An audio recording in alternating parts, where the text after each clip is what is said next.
नमस्कार बंधुगण मु सुनीता पंडा आज पुणी थे गोटे छोटिया कथा को लेकिन आसी मत लगे पशुपक्षी मानकर हृदय मनिषर हृदय ठारू कोमल मनिष मानकर हृदय पशुपक्षी मानकर हृदय ठारू बहुत कठोर।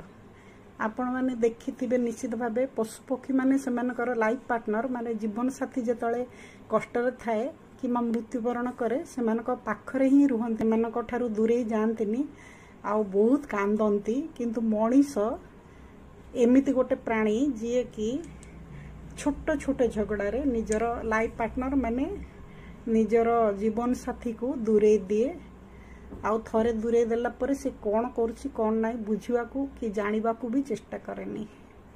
सेतिमे मते बेले बेले लगे मनीषर हृदय कठोर।